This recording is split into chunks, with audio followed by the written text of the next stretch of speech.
Will Howard has what it takes to lead Ohio State past the Tennessee Volunteers.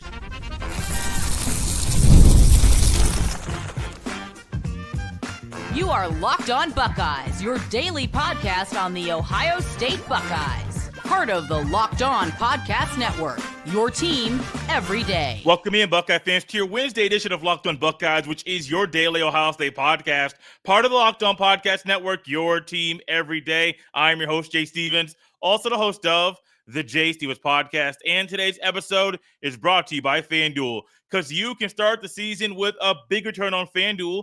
New customers can place a $5 bet, and you'll get started with $150 in bonus bets if you win your first $5 bet. Simply visit FanDuel.com to get started. During today's show, we'll discuss the pressure Ryan Day might be feeling right now, as well as the threat Tennessee is to the Buckeyes' path to a national championship. And joining us for the duration of today's show, he is a Yahoo Sports analyst and a co-host of the College Football Power Hour. It is Jason Fitz.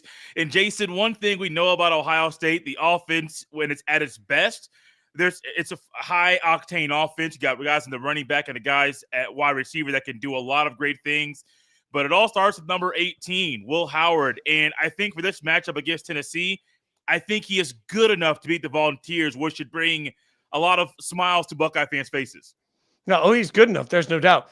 The question is, can he bring it against a team that's been maddeningly inconsistent? Like, let's look at who Tennessee has been this year. Tennessee's defense flies to the football. They've been really good at times, but at times they've sort of disappeared. Tennessee on the offensive side of the ball, Nico Iamaleava, I'm still stuck on how they lost that Arkansas game. If you guys didn't see it, right down to the wire, got to make a play. Fourth down, he just runs out of bounds. Like, the clock hits zero. Didn't even give him a chance to win the game. Nico giveth and taketh away, right? So the hard part about this is I believe Ohio State at their best can beat anybody in the country. I also believe Tennessee at their best can beat anybody in the country. But Tennessee, man, they like to beat themselves. Penalties have been bad for this team this year. So I think what Ohio State has to do is come in and play a clean game. I think both teams are going to try and establish the run. Will Howard needs to utilize those weapons. Yeah, but he also needs to not get greedy. Mistakes will kill Ohio State in this game. So he's got to be patient enough to only take what Tennessee's given him. You know, in the games where he has not been patient and he's not been poised, he's kind of had moments where he's failed, but he's kind of been able to bounce back from it. Even the Oregon game where he had some blunders there, if you erase the kind of final seconds of the game, he overcame some adversity in that game. It just really kind of unraveled against Michigan, where it seemed like Will Howard got in his own way, couldn't get out of his own way. And Michigan's defensive front, give them credit. They got pressure on Will Howard that day. I opened it up with Will Howard being good enough because I think he is good enough.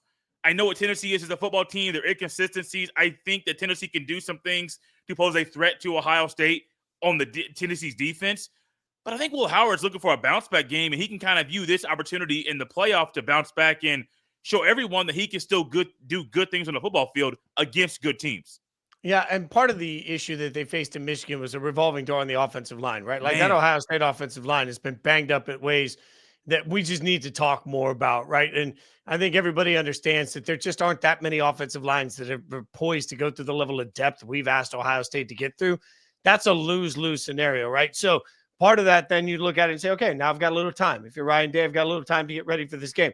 What am I going to do to mask some of that with the offensive line? Well, I'm going to try and make sure, I establish a run. Great. That's what everybody wants to do. But when you can't do that, because Tennessee is going to do everything they can to take that away, just like Ohio State wants to take away Dylan Sampson, right? Like, that's going to be the strategy. So then it becomes, to me, read and react. How do you get the ball out of Will Howard's hands quickly? How do you make sure that the first scripted 15, 20 plays, because we've seen some big bad throws early from Will Howard, right? Like, how do you get him comfortable in the first two series of the game? To me, that's quick wide receiver screens. That's anything that just gets the ball out of his hand and lets him get a little bit of rhythm, especially if it is, as forecasted, a cold, snowy night, whatever that's going to be. Like, that is real. Like, I think I was talking to a radio station earlier today that asked me in Ohio, how bad is that really?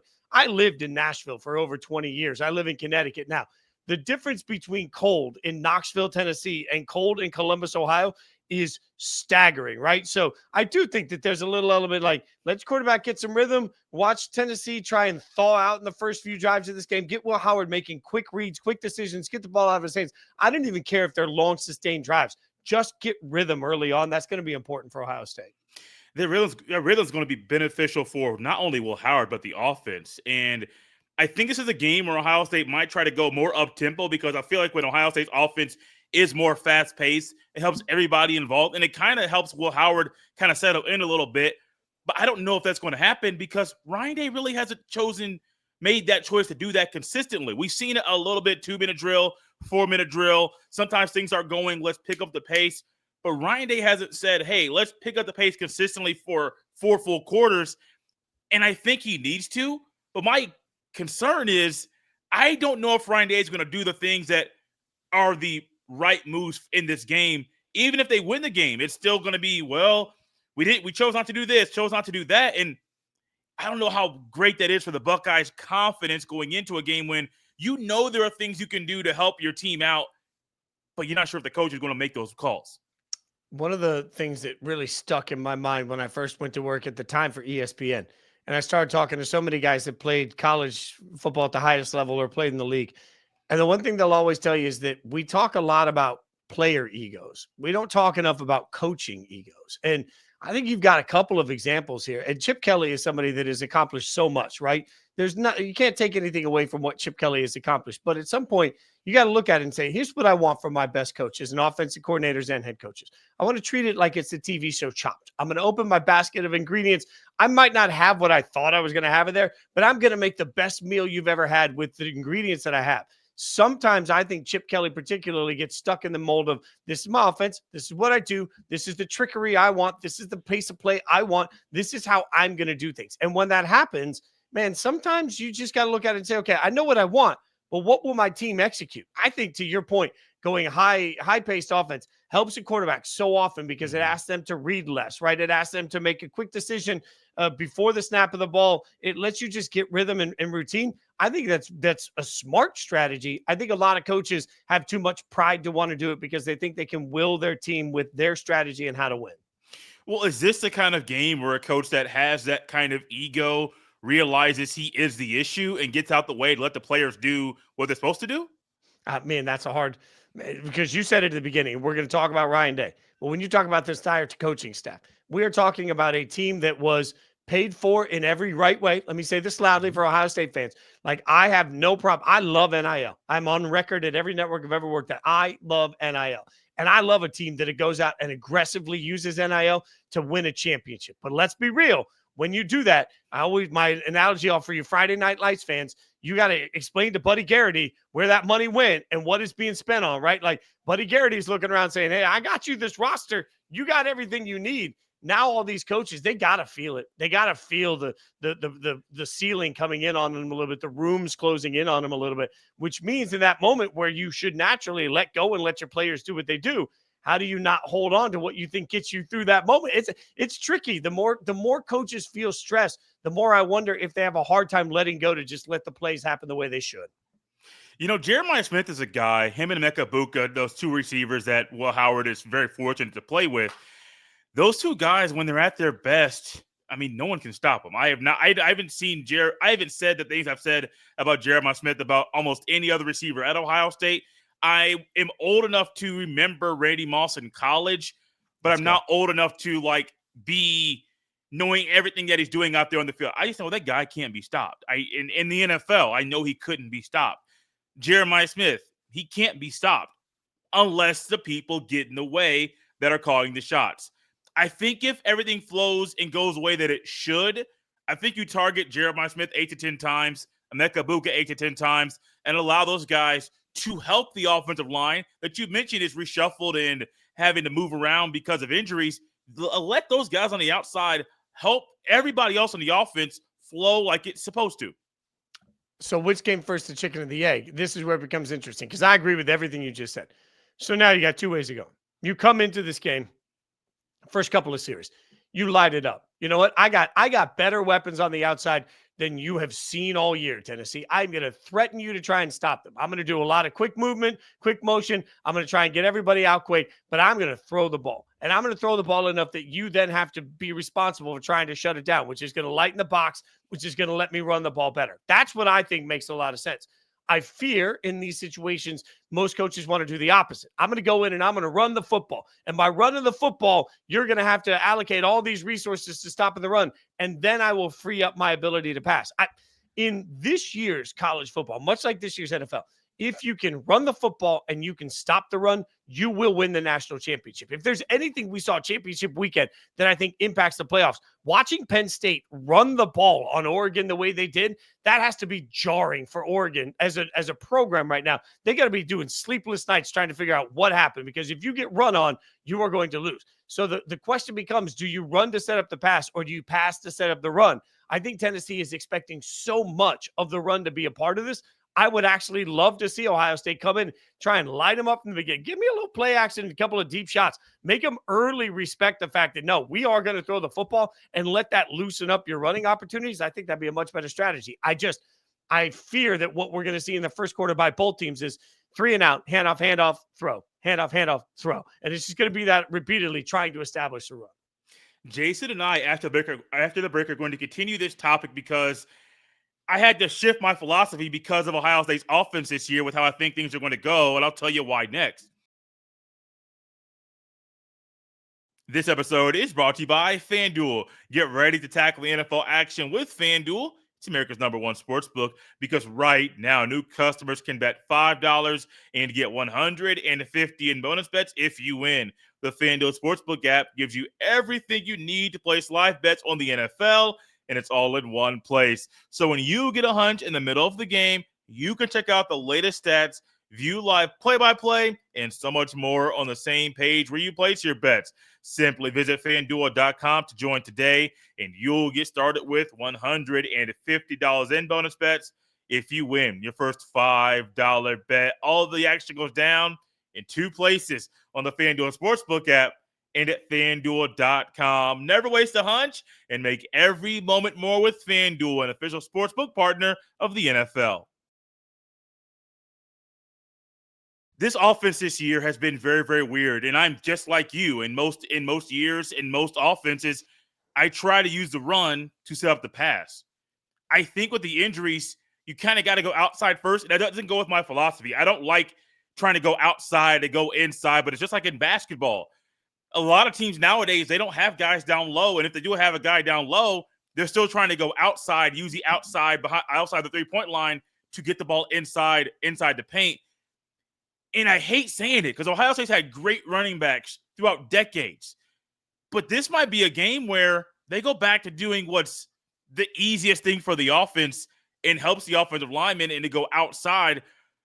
But my fear is, like you mentioned, you might get at the beginning of the game where it's run, pass, 3 and out, run, pass, 3 and out. We saw it against Michigan. They kept trying to ram it over and over. And I don't really know. My hesitation with the coaching staff, it's the Michigan game and not knowing what's going to happen next. If they just consistently went outside and then went inside, I'd be cool with that. And I know what to expect from the coaches. With me changing my philosophy, I think we both know what should happen. I don't know if we know what will happen. And I think this comes down to, my buddy Harry Douglas played at Louisville and played in the NFL for a long time. We were on radio together for years. And Harry was the one that taught me the day one of installs. Every week when you come in, you're handed a pamphlet everywhere he ever played. You're handed a booklet, basically. And the first thing is game records. And so if you're on the offensive side of the ball, here are the defensive game records that we have to account for. If you're on the defensive side of the ball, here are the offensive game records. I think what we forget sometimes for Ohio State is that if you actually just looked at it that way, where are our game records? When you have 2 game records on the outside, and you have 2 running backs that are going to be NFL players, right?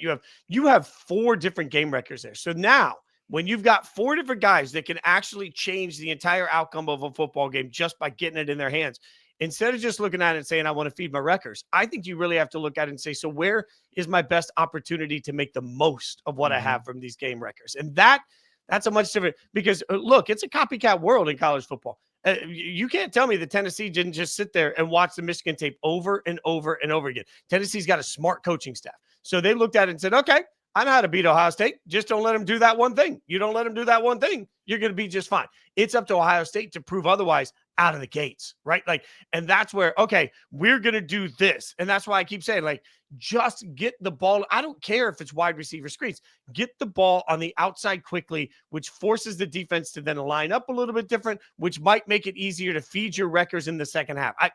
I think it makes a lot of sense for them strategically. I think that the one part of this that's hard is sometimes Ohio State's like a video game. And we've all done this. If you played the new EA college football game, you just get so sucked into like, I really like these guys. Really, like, this is an easy play. I'm just going to keep running it. And then all of a sudden, 20 minutes later, you're like, man, I got away from the entire way that I was winning this football game. And now this 12-year-old kid's beating my butt. Like, it is so easy when you have as many game records as Ohio State does to get sucked into it. I think they got to be disciplined and they got to force the other team to react. With those game records being who they are, that's a great luxury for Ohio State. The downside is that offensive line that we've touched on a couple times so far during the show. Ryan Day has said there might be some more movement on an already reshuffled offensive line before the Tennessee game. That makes me nervous. We saw that a year ago in the Cotton Bowl. Ohio State did some changes on the offensive line, had a new center, and it didn't work well. They lost to Missouri. That was a good Missouri team, but Ohio State's game plan was really, really poor during that day. And so for this game, I look in the trenches. I look on Ohio State's offensive line. You can't get the ball to the outside if Will Howard's on his back. That's the easiest way to describe an easy way to mess up the Buckeyes passing attack. And so for the offensive line for Ohio State, I think they can hold their own against Tennessee and just do enough. Now, I'm having to like alter my expectations for Ohio State's offensive line because of their injuries, but I do think they can do just enough to hold up a talented defensive front that Tennessee has. Yeah, Tennessee can get after it. And that's why I think part of this is going to be getting rid of the ball quickly. The one thing I'd say is this. A former NFL offensive lineman told me a long time ago, if you take 5 big guys together and they make them all lock arms and they're going to march down the field together, just all locked in synchronicity, they are walking lockstep, you're not getting through. All it takes is one person being a little off, a little bit early, a little bit late, and all of a sudden that chain that you've created is easy for a little guy to get through. Anybody can get through because there's one person that's just a little bit off. What I think we forget sometimes with depth at offensive line is once you start shuffling around, like the worst thing that we see, and I don't care if we're talking about Ohio State or anybody else, the minute we're watching a broadcast and all of a sudden you see, well, they're going to shift their guard over to tackle and they're going to bring in another backup over here. What you've done is you've impacted that chain link fence in multiple spots. And now you've made the chain link just a little bit softer in multiple spots. The problem with the depth that they've had for Ohio State is that I don't think there's been enough reps with anybody to turn around and say, you know what, we got 5 guys moving in lockstep. And when you don't have that, man, your play calling is like, you're going to have to look at bubble screens. You're going to have to look at screens in general. You're going to have to look at delays, running the ball. You're going to have to look at ways to basically suck in for a Tennessee team that we mentioned earlier. It's been very undisciplined. All right, now trust that their defensive line is going to be undisciplined and holding some of their responsibilities and try and use their aggressiveness against them. I think that's what you're going to have to do early on to slow that pass rush because Tennessee can get after it. They can get after it, but also Ohio State can get after it too. On the flip side, I haven't really looked at the Buckeyes defense lately, and my focus has been on the offense. But the Buckeyes defense, with Nico making some of the mistakes he's made throughout the year, Ohio State's defense, by the numbers, one of the best in the country. By my eyeballs, one of the best in the country. In the last half of the year, Jim Knowles has been dialing it up consistently, bringing pressure on quarterbacks. And that's one way the Buckeyes defense can mess up Nico's mindset is by getting in the backfield and messing up his looks, his ability to read what's right in front of him. And I do think the Buckeyes defense will bring the pressure on that Saturday night in December. Oh, yeah, they're going to bring the pressure. And here's where it gets really interesting to me. How well can they disguise what they're bringing? Because where Nico has really struggled sometimes is he thinks he sees one thing pre-snap and then all of a sudden gets another. And if he's getting another thing after the snap of the ball, what you'll see is Nico runs around a little bit. But it's not like I'm running around because I have to. It's run around because I don't know what I'm seeing yet, and I'm looking to make a playground play. Like, Nico can make plays off schedule that will blow your mind. The problem is going to be here. If they are good at disguising what they're bringing to him, then you're either going to get mistakes or you're suddenly going to get moments where Nico's holding on to the ball the long time. That makes me nervous too. That's why, man, if you get this Vols offense off schedule, and by the way, procedural penalties, false starts. They've had a problem with false starts all year. That crowd is going to create false starts, right? So that's why home field advantage, this game being at night in the cold, is going to play into this too. This thing gets 14-0, 17-3. all of a sudden the Titans, the Vols are out of this thing. Like I went to the wrong Tennessee team.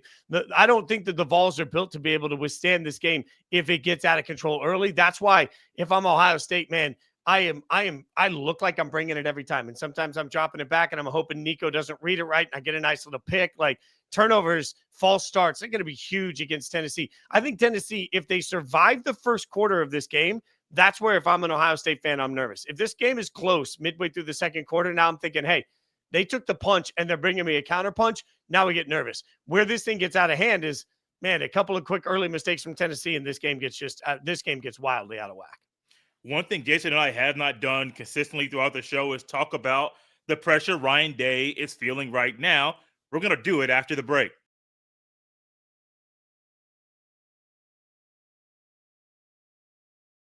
So, Jason, anybody in college football realizes that Ryan Day is in a pressure cooker right now. Not just because of the losing streak to Michigan, but also there have been some issues throughout his tenure in Columbus. He's also done a lot of winning. So I don't want to say it's all negative for Ryan Day. He's done a lot of good things in Columbus, but that losing streak to Michigan definitely hurts, especially the loss that you had, a couple weeks ago, where that was an inexcusable loss, not only because of Michigan. That team is not – their quarterback is trash. And I don't say that about a lot of guys in college football or really the NFL, but Davis Warren for this level really is not a guy that can get it done consistently, and that hurts Ryan Day that his team just played like that. The game plan was so poor. How do you think Ryan Day will handle the pressure in the first home playoff game in Columbus, Ohio? I don't think Ryan Day really feels it. I genuinely don't. I think Ryan Day looks around – there's a level of confidence in certain coaches. Like I would argue, I think James Franklin feels it. James Franklin is acknowledging it. You can see sort of a change in some of the body language in Franklin. He's in a lose-lose situation. If Penn State goes out and wins their first round matchup, nobody's really going to care because they were supposed to beat SMU. And then they're going to have to turn around and they're going to have to win their second round matchup against a Boise State team that fans will just say, oh, it's group of five. Like, we don't care about, like, Penn State's going to have to get a couple of wins. And I think Franklin feels that when you just see his body language. I think Ryan Day is just confident enough in every good way. I don't think he really feels it. There's a moment for Ryan Day where he looks around and says, all right, if you don't love me, somebody else will. And I know I'm good at what I do. And he's right about all of that. Like that is the wild part about this. If Ryan Day loses in the first round and Ohio State decides they're going to go in a different direction, there are plenty of people that would covet the Ohio State job. Yeah. There are plenty of people that would covet Ryan Day. And that's the wild part about all of this. So I think Ryan Day has a little bit of a cowboy sort of like shotgun sort of, hey, I'm going to be just fine cavalier attitude. But I'll say this, I think he's got to have that, right? Because I don't want to coach in the playoffs that's changing his approach on fourth down because he's worried about what's coming. I want a coach that's doing what he does. I want a coach that's going to look at it and say, hey, love me or don't love me, I'm going to be consistently who I am. I think Ryan Day will be that. That being said, that loss to Michigan is one of the most inexcusable losses we've seen in modern college football. You do not lose that game when you have that much on the line. And the trickle-down effect of that, like it changed the entire conference championship weekend. It's changed first-round matchups. It's changed what Oregon's going to have to face. Like the trickle-down effect to losing to Michigan has absolutely rippled through all of college football. It's wild to think that they underperformed to that level. A team this good should never have laid an egg in that game. What do you think will happen to Ohio State to Ryan Day if Ohio State happens to lose to Tennessee? I think he's gone. Okay. And I think he has to be gone. But I also think that short-term, long-term, I don't know that if I was the AD, I'd look at it and say, man, wild year in college football. And that's the way college football is going to be. If he lost a first-round game to an inexcusably bad team that didn't belong in the college football playoff, all right. But we're talking about a Tennessee team that at times has looked like they're worthy of being a top 5 team in the country. Talking about a really solid, if he loses to Tennessee or Oregon, he could be losing to a team that's eventually playing for a national championship. I think that is the ceiling for those teams. So this is different than Penn. You lose to SMU as Penn State. That's pretty inexcusable. You lost to a really well-coached, good football team with emerging stars everywhere. Like I struggle to see why I would fire him, but I do believe that if he loses this game, that Ohio State will make a change, and it's probably time to make that change. And it's weird because I think I'm not a natty or bust guy for Ryan Day saying he has to win the national championship to keep his job, nor do I think that if he loses that first game that the athletic department is going to move on from him. I think the benefit for Ryan Day is there's a new athletic director at Ohio State. First year, 6 months on the job. I don't think he's seen enough or knows enough or feels the pressure right now that Ryan Day has to go, which helps Ryan Day out. Now, for the players that are there, do some of them go to the portal or go somewhere else because, they haven't got it done in Columbus under Ryan Day? That's a possibility. Like the calendar itself is flawed. It's silly that the portal's open right now before playoff games even start. Like, we haven't even touched on that. We didn't plan on it, but like the calendar, the people that are making the calendar, National Signing Day, all of that stuff needs to be altered because it would, one, help teams out, help playoff teams out, but also helps Ryan Day out because Ryan Day right now is preparing to host guys in the portal on visits this weekend while preparing for Tennessee. That makes any college football coaching job hard, way too hard. And then let's just say you win, you beat Tennessee, you got Oregon, you got to go to the Rose Bowl. That's travel while still recruiting. This thing is tough, man. Like, I don't know why it's this way. I didn't plan on going this route, but we might as well do it while we're here. I hope something changes as well as the seating portion of the bracket because both those things to me are very confusing.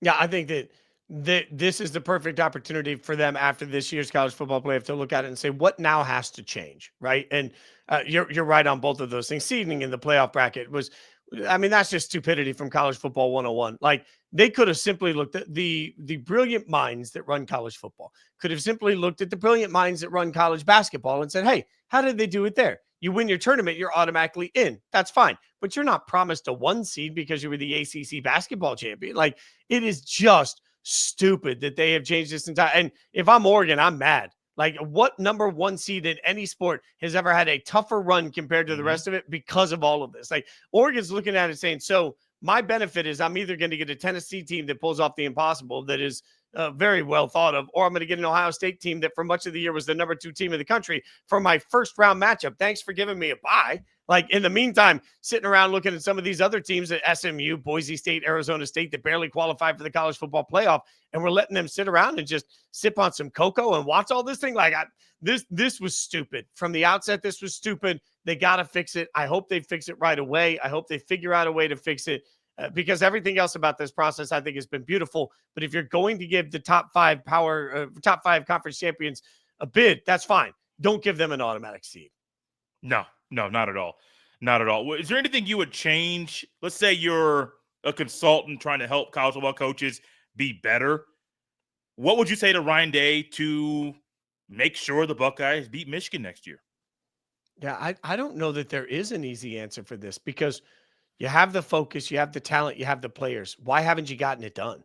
And I think at some point you just got to look at it and say, hey, we've got to figure out this one thing. And if you look at Ole Miss, let's look at Ole Miss. A year ago, Ole Miss got their butts whooped by Georgia. And man, they went into the transfer portal and they said, by God, no matter what, we are not going to lose to Georgia again. And they built a team that was prepared for the Georgia matchup. Now, that team lost its focus on a couple of different inexcusable games. They're not playing in the college football playoff, and it's a waste of a talented roster. This was a waste of a season. But they built a team specifically saying, you know what? We will not lose to Georgia. And it worked. I think Ohio State has absolutely everything that you could possibly need. They are a better program in a better situation with a better team than Michigan right now. This was the most beatable Michigan team you're going to get. And frankly, Michigan scored a home run with their quarterback commit out of high school. So Michigan's only going to get tougher to beat. So the fact that you didn't get it done, man, I think you just got to look deep within and you got to ask yourself, where did we go wrong? Partially in game plan, partially in fire. And why was this team not more fired up I don't care what Michigan's record was. Why were they not more fired up for the game? Why did they not come out with the thunder of the gods? And I do wonder, as much as college football coaches like to make all of them do this, we're 0-0 every week. Every week's about getting to 1-0. I also think sometimes you can just from day one, you can keep playing that game. If I was the AD, I'd have that game playing in the locker room 24/7. I would just remind everybody every single second, we did not win that game. I'd have it on the background. Turn First Take off, turn ESPN off, and turn that game on replay for the next 365 days so that they remember one thing as a team, that they came out flat and uninspired against a bad Michigan team. Going to let that happen again, that's on you. Jason, last thing here. It's actually a couple things. Does Ohio State beat Tennessee? And if you have them beating Tennessee, how far do they go in the playoff? So I picked, in complete honest transparency, for my Yahoo picks, I picked Tennessee in this game because I think something chaotic has to happen, and I don't see any other game where I can get chaos. If I had to bet my house on it, I think Ohio State wins this game in the range of 28-20. It feels like that sort of I think the cold weather, if the weather is non-cooperative, is going to be a massive factor in this game. I truly do. How far can they go? I think they go to Oregon, that they go up against Oregon and they lose a tough matchup to the number one team in the country. And the hard part about Oregon is that all they've done all year is what we expected them to do. We've given them very little love for it compared to most number one teams. I am not scared of Oregon the way I'm usually scared of a number one team right now. That is real. But man, Dylan Gabriel has played very clean football. They have the weapons to absolutely challenge anybody on the outside. And their defense, until that Penn State game, has played really well. So if I'm Ohio State, I'm licking my chops thinking I'm just going to run the football 320 times until you stop it. If I'm Oregon, I'm spending every living second that I have in my facility between now and this the longer break that they get. That's hugely advantageous. And I'm not worried about any other team. I'm looking at that Penn State film and I'm figuring out what we have to do to shore up our run defense right now. I think Oregon's going to win it all this year, but I think the toughest test that they'll get in trying to win it all will be Ohio State. He is Jason Fitz. He's a Yahoo Sports analyst and one of the co-hosts of the College Football Power Hour. I really appreciate him coming on the show and just chopping it up, talking ball. First time doing any show with Jason, and I really enjoyed it. Hope we can do it again. Hope Ohio State wins, and maybe down the road before the Oregon game, if it happens, we get him back on the show. You can follow him on Twitter at Jason Fitz. Follow me on the same platform at JSteven07. This has been Locked on Buckeyes on a hump day. We'll see you next time.